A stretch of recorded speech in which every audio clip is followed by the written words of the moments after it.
Logatmu medok banget, ya? Pertanyaan yang terdengar dari ujung koridor itu membuat Kirana Larasati menghentikan langkahnya. Cengkraman jemarinya pada tali ransel begitu kuat hingga buku-buku jarinya memutih, tapi ia tidak menoleh.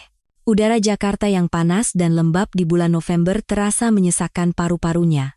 Bangunan SMA Tunas Bangsa yang megah dengan pilar-pilar tingginya berdiri angkuh, dan Kirana sedang mengambil napas dalam-dalam untuk ketiga kalinya di depan gerbang. Semua akan baik-baik saja. Cukup jadi tidak terlihat saja. Ia mencoba mengulur waktu dengan berpura-pura mengikat tali sepatu barunya. Tetapi pada akhirnya, ia harus melangkah melewati gerbang itu. Sejak saat itu, tatapan-tatapan mulai mengikutinya. Katanya dia itu pendiam banget, pindahan dari Jogja. Apa bedanya sama anak kampung lain? Kirana semakin menundukkan kepalanya.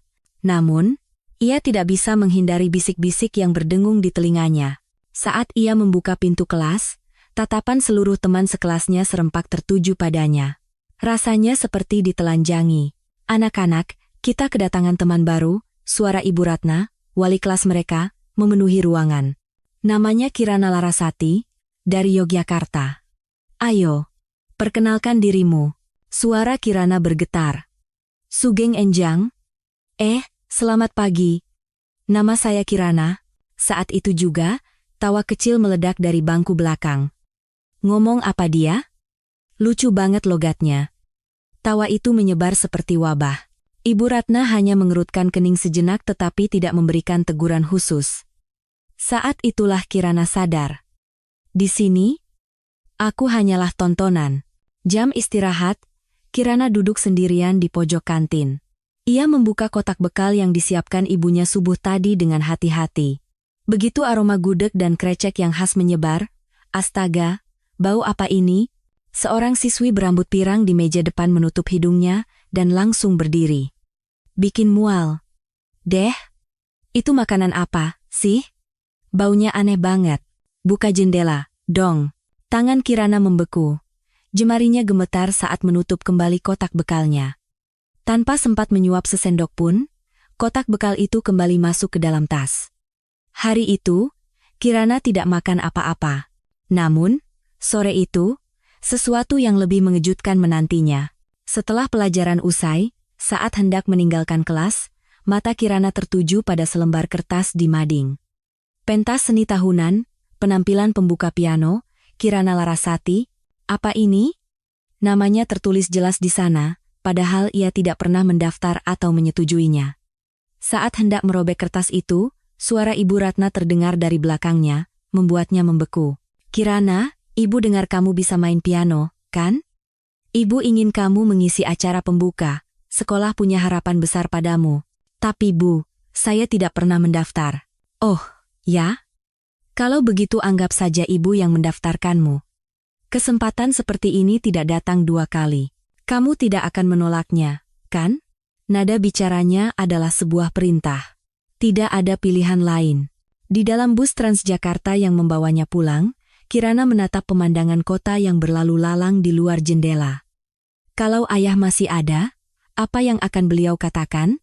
Bagaimana aku harus memberitahu ibu tentang ini? Apa aku benar-benar harus naik ke panggung itu? Malam itu, Kirana duduk lama di depan piano tua di ruang keluarga. Tutupnya tertutup rapat, dan ia tak sanggup membukanya. Sejak ayah meninggal dunia 5 tahun lalu, tak sekalipun ia menyentuhnya. Di atas piano itu, masih tergeletak partitur lagu terakhir yang belum sempat diselesaikan ayah. Sambil menatap partitur yang mulai berdebu itu, Kirana akhirnya meneteskan air mata. Kini ia harus memilih. Melarikan diri, atau membuka kembali pintu hatinya yang telah tertutup selama 5 tahun? Pilihan itu akan mengubah hidupnya selamanya. Pukul 3 dini hari, Kirana masih belum bisa tidur. Sambil menatap langit-langit kamar, satu ingatan terus berputar di benaknya. 5 tahun yang lalu, hari itu. Kirana, pergelangan tanganmu lemaskan sedikit. Musik itu mengalir dari hati. Ayah berkata lembut di samping Kirana yang berusia 12 tahun, yang sedang berlatih di depan piano. Ayah, lagu ini sulit sekali. Kalau begitu, coba kita berhenti sejenak. Dengarkan, apa yang ingin lagu ini sampaikan? Jari jemari ayah meluncur di atas tuts. Melodi yang sama, Tetapi cerita yang mengalir terasa sama sekali berbeda. Musik itu bukan teknik, Kirana. Musik itu percakapan. Percakapan antara piano dan dirimu. Itulah pelajaran piano terakhirnya bersama ayah. Keesokan harinya, ayah meninggal dunia dalam kecelakaan lalu lintas sepulang dari sebuah pertunjukan di Taman Ismail Marzuki. Kirana bangkit dari tempat tidur dan berjalan ke ruang keluarga. Cahaya bulan menyelinap di antara tuts-tuts piano, seolah sentuhan tangan ayah masih tertinggal di sana. Dengan hati-hati, ia membuka tutup piano. Saat hendak meletakkan tangannya di atas tuts untuk pertama kali dalam 5 tahun, dadanya terasa sesak. Suara ayah seolah terdengar. Kirana, jangan takut, musik itu mengikuti kemana hatimu pergi. Ia menekan tuts pertama. Suara yang pelan namun jernih memenuhi ruangan. Saat itu, sesuatu yang telah membeku selama 5 tahun mulai mencair perlahan. Keesokan harinya di sekolah, sepanjang pelajaran, kepala Kirana dipenuhi oleh suara piano semalam. Saat jam istirahat, ketika ia sedang duduk sendirian, seorang siswi menghampirinya. Dia Sari, gadis dengan bintik-bintik di pipinya. Kamu beneran main piano? Kirana mengangkat kepala karena terkejut. Sari tidak menunjukkan ekspresi mengejek seperti anak-anak lain. Iya, aku juga pernah belajar, tapi jariku kependekan, jadi aku menyerah. Kamu bakal tampil di pentas seni, kan? Gugup, enggak? Untuk pertama kalinya, seseorang mengajukan pertanyaan sungguhan padanya. Gugup sekali. Tapi kamu berani. Kalau aku, pasti nggak akan sanggup. Setelah Sari pergi, Kirana berpikir. Berani? Katamu? Kata itu terus terngiang di benaknya. Sore itu, Kirana mencari ruang musik. Koridor sepi dan pintu ruang musik terbuka. Begitu masuk, sebuah grand piano berdiri megah di bawah sorot sinar matahari. Kirana mendekat perlahan dan duduk di depannya. Kali ini, ia tidak ragu. Ia meletakkan jemarinya di atas tuts dan mulai memainkan komposisi ayah yang belum selesai. Jari-jarinya bergerak lebih alami dari semalam. Sambil melanjutkan melodi yang belum rampung dengan caranya sendiri, Kirana merasakan pengalaman berkreasi untuk pertama kalinya. Ia tidak tahu, di luar pintu ruang musik, seseorang sedang mendengarkan permainannya. Pak Budi, guru musik, menghentikan langkahnya di koridor saat mendengar suara itu. Ini bukan sekadar latihan. Secara teknis mungkin tidak sempurna, tetapi permainan itu syarat dengan ketulusan. Pak Budi tidak membuka pintu dan mendengarkan sampai selesai. Setelah selesai bermain, Kirana menghela napas panjang. Untuk pertama kalinya, hatinya terasa lega. Ayah, sepertinya aku sudah bisa melakukannya sedikit demi sedikit. Pulang ke rumah, Kirana berkata pada ibunya saat makan malam. Bu, aku akan tampil di acara pentas seni. Tangan ibunya yang sedang memegang sendok berhenti sejenak. Benarkah? Itu kemauanmu sendiri? Bukan Bu. Bu Ratna yang menunjukku. Kirana terdiam sejenak, lalu melanjutkan, tapi, sepertinya aku bisa mencobanya. Dengan lagu ayah, mata ibunya berkaca-kaca, ayahmu pasti akan senang. Malam itu, Kirana membuka buku-buku partitur ayah. Di salah satu sudut, ia menemukan tulisan kecil dengan pensil. Tak harus selesai untuk menjadi sempurna. Selama ada hati di dalamnya, itulah musik. Kirana menelusuri kalimat itu dengan ujung jarinya. Dan untuk pertama kalinya, ia tersenyum tulus. Rasa takut itu masih ada, tetapi kini ia tahu, bahkan rasa takut pun bisa menjadi bagian dari musik. Tinggal seminggu menuju pentas seni. Setiap kali berjalan di koridor, bisikan yang didengar Kirana semakin belak-belakan. Si anak Jogja itu beneran mau main piano? Paling cuma duduk diam terus turun lagi. Bakal jadi tontonan memalukan, nih. Seru. NH penand kondenani depur.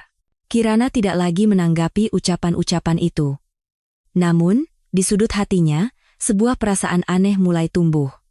Bukan amarah, bukan pula kesedihan, melainkan sesuatu yang tak terlukiskan.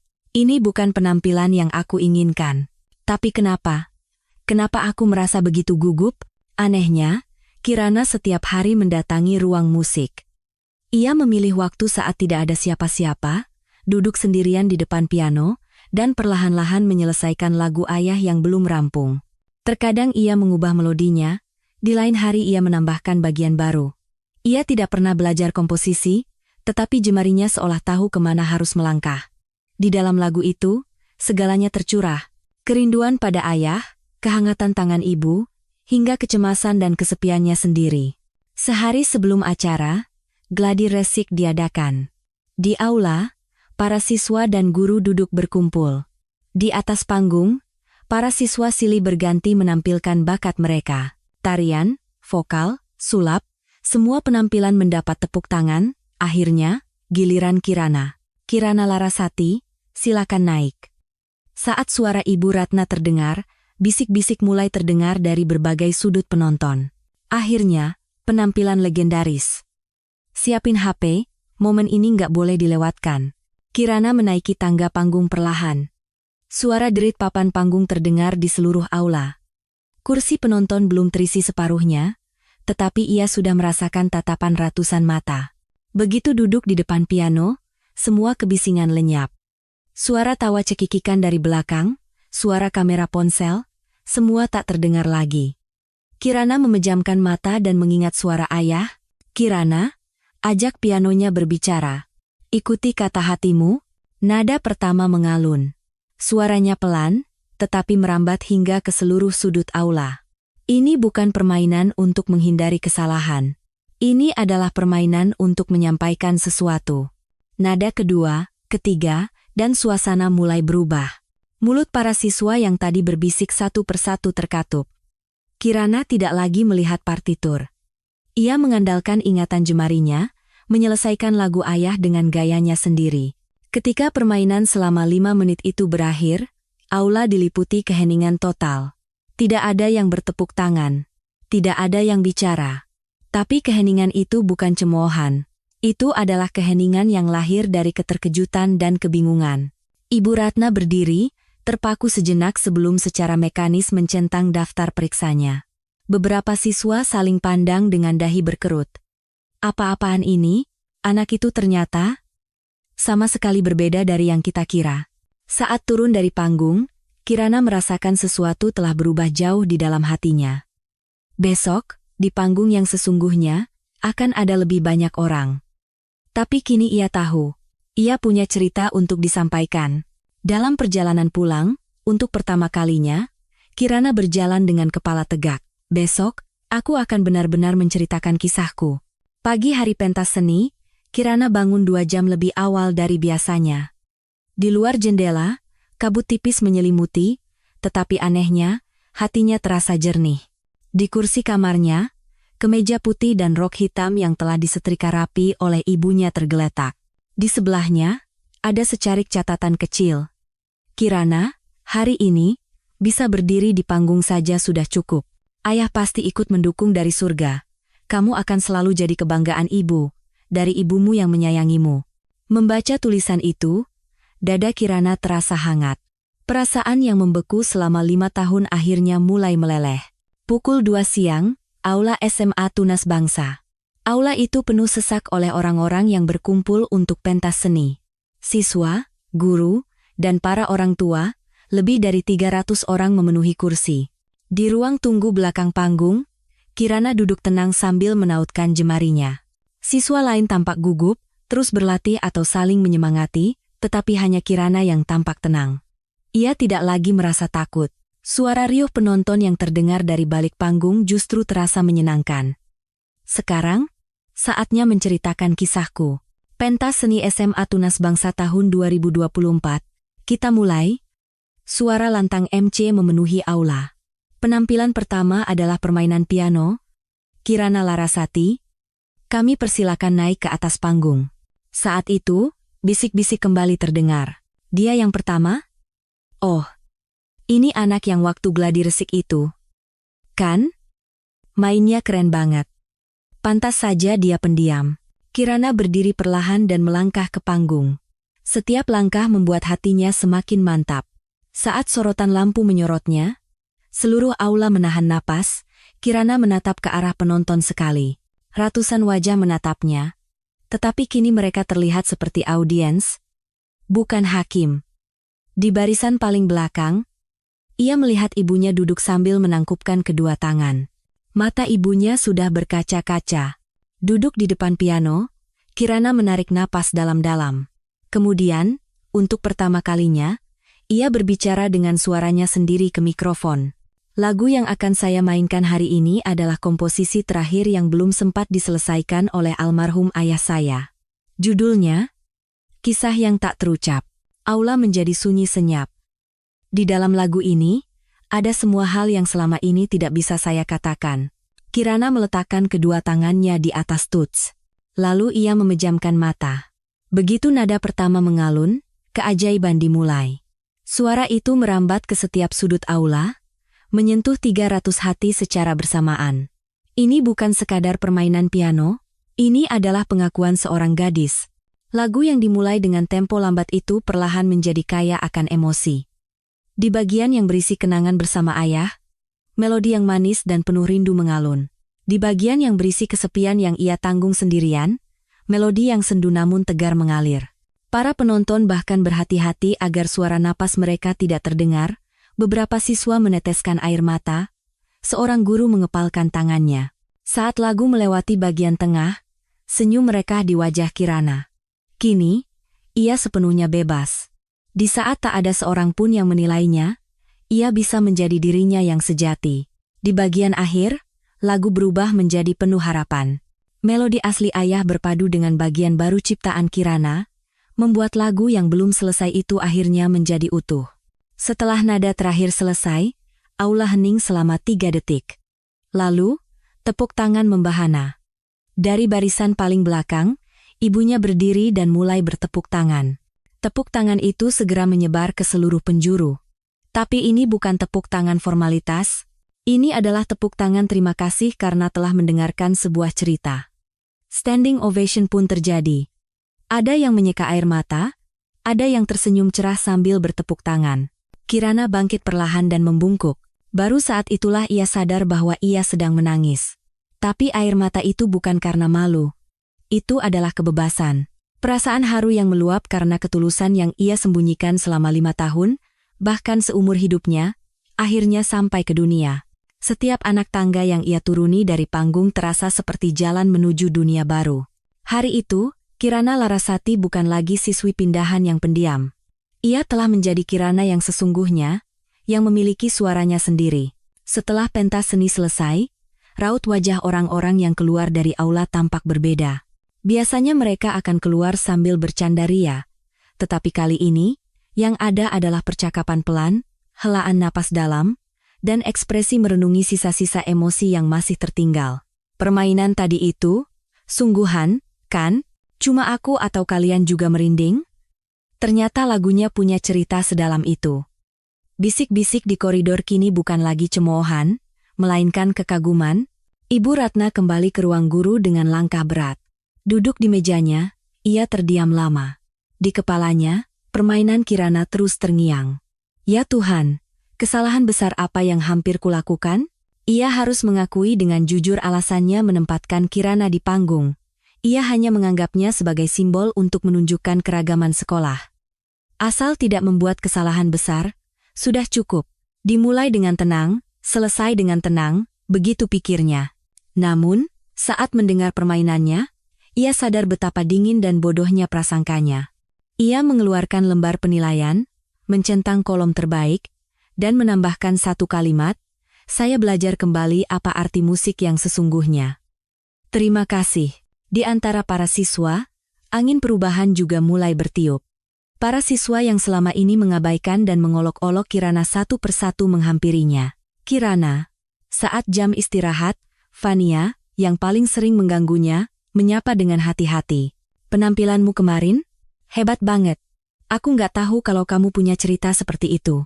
Dan, maafin aku. Ya, aku beneran bodoh banget. Kirana menatap Fania dengan ekspresi terkejut. Lalu ia mengangguk pelan, nggak apa-apa. Sekarang sudah nggak apa-apa.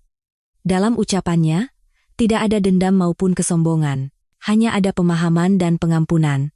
Perubahan yang lebih menakjubkan terjadi secara daring. Seseorang merekam penampilannya dengan ponsel dan mengunggahnya ke YouTube. Judulnya sederhana, Komposisi Siswi SMA, Kisah yang Tak Terucap. Dalam 24 jam, Video itu ditonton 100.000 kali. Dalam 48 jam, 500.000 kali. Seminggu kemudian, menembus 2 juta penayangan. Kolom komentar dipenuhi pesan dari seluruh dunia. Di usia 17 tahun bisa menciptakan musik seperti ini? Ini bukan jenius. Ini seniman sejati. Katanya dari Indonesia. Siapa nama siswi ini? Saya kembali merasakan bahwa musik tidak mengenal batas negara. Video itu segera menarik perhatian dunia musik. Seorang kurator dari Institut Kesenian Jakarta, IKJ, mengirim email langsung ke sekolah. Kami ingin menawarkan kesempatan audisi program prakuliah kepada siswi yang bersangkutan.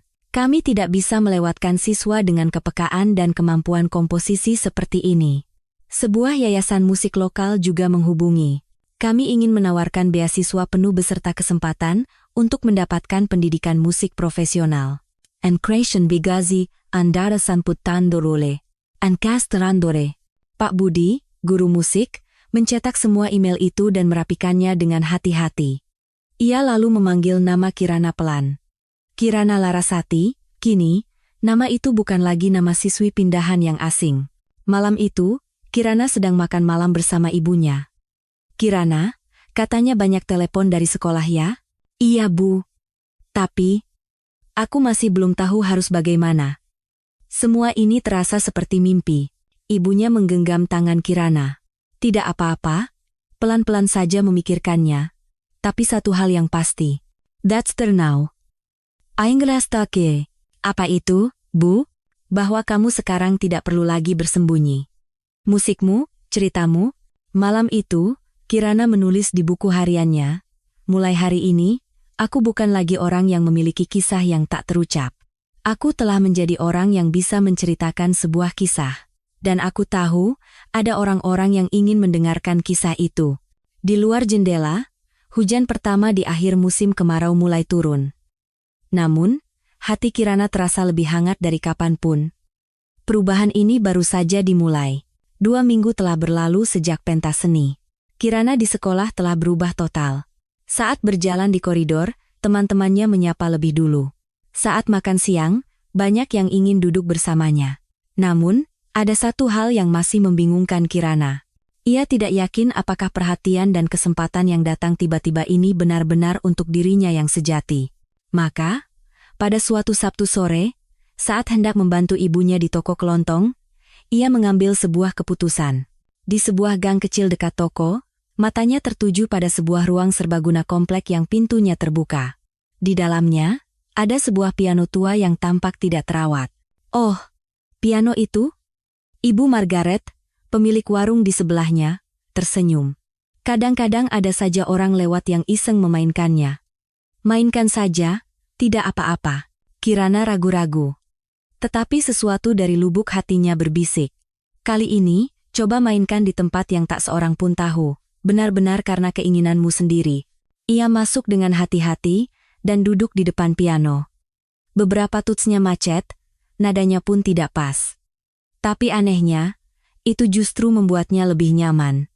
Tidak perlu sempurna. Tidak perlu dinilai. Cukup mengungkapkan perasaannya saat ini dengan jujur. Kirana meletakkan tangannya di atas tuts dan mulai bermain. Kali ini bukan lagu ayah, bukan pula lagu yang sudah disiapkan, ia hanya memainkan improvisasi dari perasaan yang ia rasakan saat itu, di gang itu. Angin masuk dan mengibaskan rambutnya, suara tawa anak-anak dan deru motor dari kejauhan berpadu dengan permainannya. Musik yang murni, tanpa panggung megah, tanpa sorotan lampu, tanpa tepuk tangan, tetapi saat itu, seseorang berhenti. Di seberang jalan, seorang pria parubaya menghentikan langkahnya saat mendengar permainan Kirana. Namanya Pak Michael. Seorang mantan penala piano yang kini memiliki toko alat musik kecil di lingkungan itu. Telinganya yang telah mendengar ribuan permainan selama 30 tahun merasa improvisasi Kirana sangat istimewa. Ini bukan suara yang bisa dilewatkan begitu saja. Pak Michael mengeluarkan ponselnya dengan hati-hati dan merekam video. Lalu ia mengunggahnya ke Instagram dengan tulisan, "Setelah 30 tahun, baru kali ini saya mendengar musik semurni ini. Musisi jalanan tanpa nama yang tak sengaja kutemui di sebuah gang kecil. Siapakah Anda?" Setelah selesai bermain, Kirana merasakan kepuasan yang mendalam. Permainan di ruang kecil yang tak seorang pun mengenalinya ini terasa lebih bebas dan jujur daripada panggung manapun. Indah sekali. Suara dari belakang membuat Kirana terkejut dan menoleh. Ibu Margaret berdiri di sana dengan mata berkaca-kaca. Ibu sampai lupa kalau musik bisa menyentuh hati seperti ini. Terima kasih, Nak. Kirana menunduk malu. Bukan apa-apa, Bu. Hanya latihan. As Daf Komperus. Latihan? Itu bukan latihan, itu hadiah. Hadiah untuk kita semua. Malam itu, Kirana tidak menyadari bahwa perubahan lain telah dimulai tanpa sepengetahuannya. Video Instagram Pak Michael menyebar dengan cepat di antara para pencinta musik. Komentar pun membanjir. Apa judul lagu ini? Indah sekali. Improvisasi? Sulit dipercaya. Tolong temukan pemain piano ini. Aku harus bertemu dengannya. Menemukan permata seperti ini di sebuah gang. Dalam 24 jam, video itu ditonton 1 juta kali. Dan di antaranya, ada satu komentar yang sangat istimewa. Pemain piano ini, jangan-jangan siswi yang memainkan kisah yang tak terucap di pentas seni sekolah itu? Suara musiknya sama persis. Jenius sejati. Seminggu kemudian, Kirana kembali ke gang itu. Kali ini, lebih banyak orang menunggunya. Ibu Margaret, warga sekitar, dan beberapa wajah asing. Kami sudah menunggumu, kata seorang wanita muda sambil tersenyum cerah. Bolehkah kami mendengar permainanmu lagi? Kirana terkejut, tapi anehnya tidak merasa terbebani. Mereka datang bukan untuk menilainya, melainkan karena tulus ingin mendengarkan musik. Hari itu, Kirana sadar, musik tidak hanya ada di atas panggung. Ia bisa menjadi jembatan yang menghubungkan hati manusia dalam kehidupan sehari-hari, dan ia memiliki bakat sejati untuk menciptakan musik seperti itu. Beberapa hari setelah video di gang itu viral, seorang pengunjung tak terduga muncul. Kirana sedang keluar dari toko kelontong bersama ibunya. Saat hendak melangkah keluar, sebuah suara sopan terdengar. Permisi, apakah Anda yang baru-baru ini bermain piano di gang itu? Kirana menoleh kaget. Seorang pria berusia pertengahan 40-an yang ramah berdiri sambil memegang kartu nama. Saya Daniel Suryo, Direktur Program dari Balai Warga Permata Indah. Saya seorang Tionghoa Indonesia.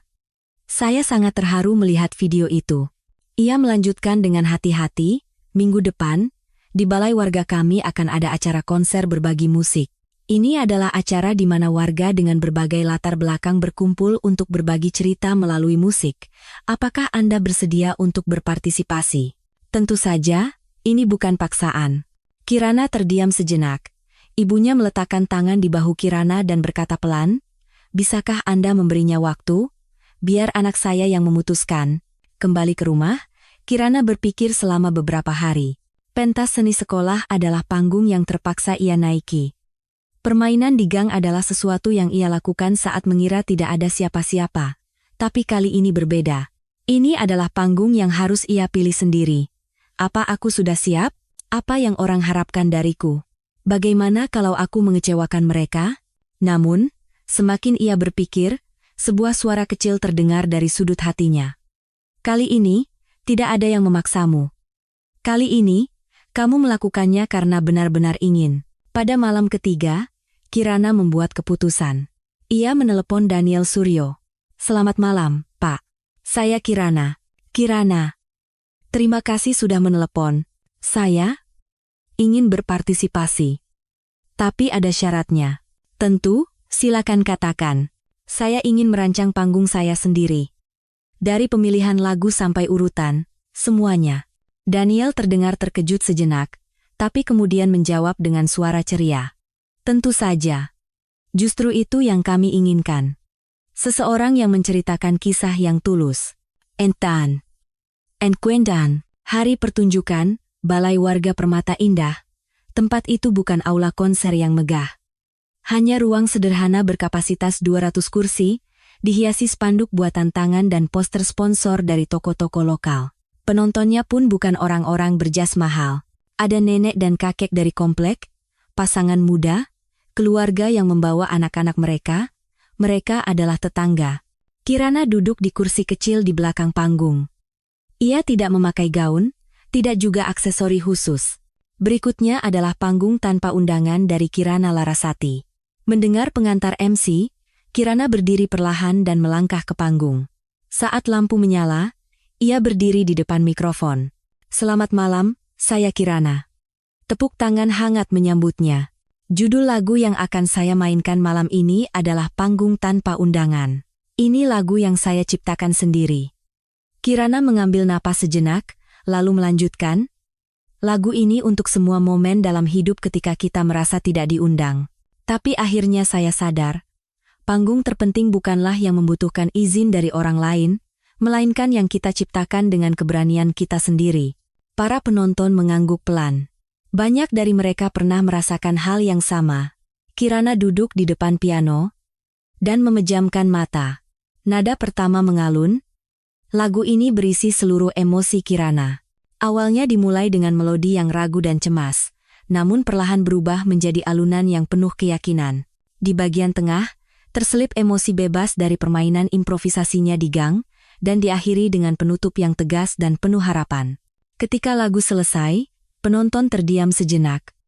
Lalu, tepuk tangan yang tulus meledak. Tapi tepuk tangan kali ini berbeda. Ini bukan tepuk tangan penilaian, melainkan tepuk tangan empati. Seorang nenek berusia 80 tahun menyeka air mata sambil bertepuk tangan, seorang ayah muda menggendong anaknya sambil tersenyum. Setelah pertunjukan, seorang nenek menghampiri Kirana. "Nak, terima kasih."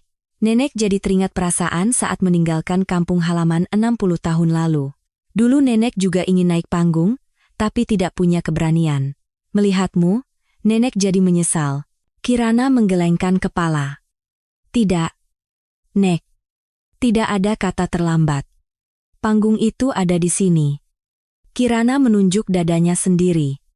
Di dalam hati. "It's Drasman. Amdas Kudrasman." Malam itu, Kirana menulis di buku hariannya. "Hari ini, untuk pertama kalinya aku berdiri di panggung yang benar-benar kuinginkan. Tidak punya undangan pun tidak apa-apa, karena aku bisa mengundang diriku sendiri." Kini Kirana tahu. Panggung bukanlah sesuatu yang diberikan, melainkan sesuatu yang diciptakan. Setelah konser komunitas, kehidupan Kirana kembali berubah. Tapi kali ini bukan karena tatapan atau ekspektasi dari luar. Dirinya lah yang berubah. Ia bisa mengobrol dengan alami dengan teman-teman di koridor, bahkan berinisiatif menyapa siswa di meja lain saat makan siang. Namun, masih ada satu hal yang belum berubah. Jarak yang canggung antara dirinya dan Ibu Ratna. Sang guru mengakui kesuksesan Kirana, tetapi di saat yang sama, ia merasa canggung. Ia akan menghindari kontak mata di kelas, dan bersikap formal saat konseling. Kirana tahu alasannya. Ia tahu niat asli Ibu Ratna saat pertama kali menempatkannya di panggung. Ibu guru pasti merasa tidak nyaman. Aku juga. Tapi kali ini, ia tidak ingin membiarkannya begitu saja. Kini, Kirana punya suaranya sendiri. Suatu hari setelah jam pelajaran terakhir, Kirana memberanikan diri. "Bu, apakah ada waktu sebentar?" Ibu Ratna mengangkat kepala, terkejut. Ini pertama kalinya Kirana menyapanya lebih dulu. "Tentu, ada apa?" Kirana berdiri di depan ruang guru dan berkata dengan tenang, "Ada yang ingin saya sampaikan pada ibu." Ibu Ratna ragu sejenak, lalu membuka pintu. Percakapan empat mata mereka dimulai. "Bu, apakah alasan ibu menempatkan saya di panggung pentas seni dulu karena mengakui bakat saya?" Wajah Ibu Ratna menegang. Kirana melanjutkan, "Atau ibu hanya menganggap saya sebagai simbol untuk menunjukkan keragaman sekolah?" "Hening." Ibu Ratna tidak bisa berkata-kata. Kirana membuka mulut lagi. "Bu, saya tidak marah. Justru saya berterima kasih." "Apa?" Mata Ibu Ratna membelalak. "Jika ibu tidak menempatkan saya di panggung, mungkin saya tidak akan pernah menemukan suara saya selamanya." Suara Kirana tidak bergetar. "Tapi ada satu hal yang ingin saya sampaikan. Kedepannya, saat menghadapi siswa lain, tolong dengarkan dulu cerita apa yang mereka miliki, jangan menilai dari penampilan atau kesan pertama. Dan panggung seharusnya menjadi tempat untuk memberi kesempatan, bukan hukuman. Semua siswa berhak mendapatkannya." Ibu Ratna terdiam lama. Akhirnya, ia menundukkan kepala dan berkata, "Kirana, maafkan ibu. Ibu benar-benar minta maaf. Suaranya serak. Kamu benar. Ibu tidak melihatmu dengan benar. Tidak. Ibu tidak berusaha untuk melihatmu. Sejujurnya, menempatkanmu di panggung hanyalah formalitas. Sekolah meminta untuk menunjukkan keragaman, jadi ibu pikir cukup melewatinya begitu saja, tapi saat mendengar permainanmu, ibu sadar betapa besar kesalahan ibu. Ibu Ratna menarik napas sejenak, lalu melanjutkan, "Terima kasih, Kirana. Karena sudah mengatakan ini hari ini. Ibu ingin menjadi guru yang lebih baik." Setelah percakapan itu, udara di antara mereka berubah. Ibu Ratna mulai lebih banyak berbicara secara personal tidak hanya dengan Kirana, tetapi juga dengan siswa lain, terutama mereka yang pendiam atau terpinggirkan. Suatu hari setelah kelas, ia berkata pada Kirana, "Kirana, nasihat yang kamu berikan padaku, sudah ibu coba terapkan pada anak-anak lain. Dan benar-benar berbeda. Mereka jadi lebih dulu menyapaku." Semandra. Kirana tersenyum. "Itu karena ibu mau mendengarkan mereka." Malam itu, Kirana mulai menciptakan lagu baru. Judulnya, Tempat untuk Sebuah Suara. Lagu ini bukan hanya tentang pengalamannya, tetapi juga untuk semua orang yang tidak bisa bersuara. Anak-anak pendiam, orang-orang yang diabaikan, mereka yang tidak mendapat kesempatan. Lagu itu membawa pesan bahwa setiap orang memiliki cerita yang layak untuk didengar. Setelah menyelesaikan lagu itu, Kirana menambahkan catatan di bawah filenya. "Lagu ini untuk merayakan hari di mana aku pertama kali bersuara untuk diriku sendiri. Dan untuk semua orang yang suatu hari nanti akan memberanikan diri menceritakan kisah mereka." Angin musim semi yang hangat mulai berhembus. Kirana merasakannya dan berpikir, "Sekarang aku tahu apa artinya bersuara. Dan bagaimana suara itu bisa mengubah dunia." Perubahan Kirana kini tidak hanya untuk dirinya sendiri, tetapi juga mulai memengaruhi orang lain. Bulan Mei yang hangat menyapu halaman sekolah. Menjelang akhir semester, Kirana menyadari betapa banyak ia telah berubah. Ia tidak lagi berjalan menyusuri sudut koridor, tidak lagi duduk sendirian saat makan siang. Yang terpenting, semua perubahan itu terasa alami, bukan perubahan yang dipaksakan, melainkan proses menemukan jati diri. Suatu hari, sebuah tawaran istimewa datang. Daniel Suryo dari Balai Warga Permata Indah menghubunginya lagi. "Kirana, ada kabar luar biasa." Suaranya di seberang telepon penuh semangat. "Video konser terakhirmu menarik perhatian sebuah yayasan budaya lokal. Mereka menawarkan untuk mengadakan konser solo untukmu. Bagaimana menurutmu?" Kirana terdiam. "Konser solo? Iya. Tentu skalanya tidak besar. Ruang berkapasitas 200 kursi, di mana kamu bisa menceritakan apapun yang kamu mau." "Bagaimana?" Kirana berpikir selama beberapa hari. "Konser solo? 6 bulan lalu, itu adalah hal yang tak terbayangkan. Tapi anehnya, ia tidak merasa takut. Justru bersemangat. Aku bisa menceritakan semua kisahku." Setelah berdiskusi dengan ibunya, Kirana menelepon Daniel. "Saya mau mencobanya. Tapi sekali lagi, saya ingin merancang semuanya sendiri." "Tentu saja. Itu yang kami inginkan. Dan judul konsernya juga ingin saya tentukan sendiri." "Baik. Apa judulnya?" Kirana ragu sejenak, lalu menjawab, "Panggung untuk Diriku. Isnau Dharma Mudom." Selama persiapan konser, Kirana merapikan semua lagu yang telah ia ciptakan. Kisah yang tak terucap, karya pertama yang menyelesaikan lagu Ayah. Panggung tanpa undangan, lagu dari konser komunitas. Tempat untuk Sebuah Suara. Lagu setelah percakapannya dengan Ibu Ratna. Dan ada juga lagu-lagu baru.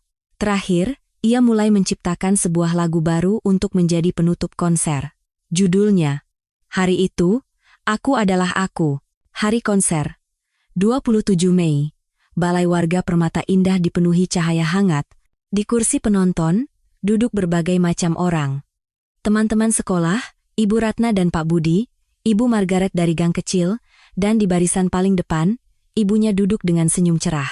Di belakang panggung, terpajang foto ayahnya yang diperbesar. Permintaan khusus dari Kirana.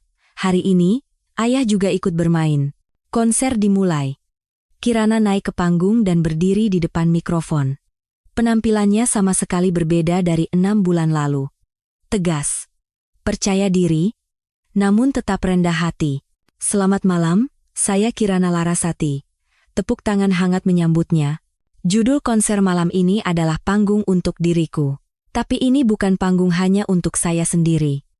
Kirana menatap penonton dan melanjutkan, panggung ini juga untuk semua orang yang, seperti saya, telah lama mencari suaranya sendiri. Dan juga untuk semua orang yang telah percaya dan menyayangi saya.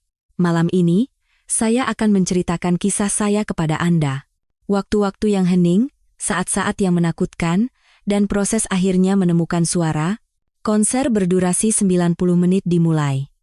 Untuk setiap lagu, Kirana menceritakan latar belakang pembuatannya. Terkadang tawa, terkadang air mata memenuhi ruangan. Terutama saat memainkan lagu Tangan Ibu, ibunya tak bisa menahan air mata. Saat memainkan Tempat untuk Sebuah Suara, Ibu Ratna mengangguk seolah menyadari sesuatu. Dan lagu terakhir, Hari Itu, Aku Adalah Aku. Lagu ini untuk merayakan hari di mana saya pertama kali menjadi diri saya yang sejati. Hari itu adalah hari pentas seni pertama saya. Meskipun saya tidak ingin naik ke panggung, tapi di panggung itulah saya pertama kali bertemu dengan diri saya yang sebenarnya. Permainan piano dimulai. Lagu ini adalah puncak dari semua emosi Kirana. Ketakutan awal, keberanian yang tumbuh, dan akhirnya suara yang ia temukan, semuanya terjalin dalam melodi yang indah. Ketika lagu berakhir, penonton hening total. Lalu, tepuk tangan gemuruh meledak. Semua orang berdiri dan bertepuk tangan. Ada yang menangis, ada yang tertawa. Setelah konser, Kirana memberikan salam terakhir. Panggung malam ini benar-benar panggung untuk diriku. Tapi pada saat yang sama, ini juga panggung untuk Anda semua. Setiap orang punya panggungnya masing-masing. Entah itu di depan piano, di dalam kelas, di rumah, dimanapun. Yang penting adalah, di panggung itu, kita menjadi diri kita yang sejati, seperti saya yang menjadi diri saya hari itu. Saya harap Anda semua juga akan menemukan hari di mana Anda menjadi diri Anda yang sesungguhnya. Setelah konser, banyak orang menghampiri Kirana. Terima kasih, aku jadi punya keberanian. Aku jadi berani untuk menceritakan kisahku juga. Sangat mengharukan, tapi yang paling istimewa adalah ketika seorang gadis kecil yang pendiam menghampirinya dan bertanya, "Kak, apa aku juga bisa menjadi seperti kakak?" Kirana menggenggam tangan gadis itu dan berkata, "Tentu saja, dengan caramu sendiri, dengan kecepatanmu sendiri, kamu sudah cukup istimewa." Malam itu, di halaman terakhir buku hariannya, Kirana menulis, "Hari ini, aku benar-benar berdiri di panggung untuk diriku." Tidak, lebih tepatnya, aku menciptakan panggung untuk diriku. Dan aku sadar, panggung sejati bukanlah tempat untuk mencari pengakuan orang lain, melainkan tempat untuk menjadi diriku yang sejati. Hari itu, aku adalah aku, dan selamanya, aku akan terus menjadi aku.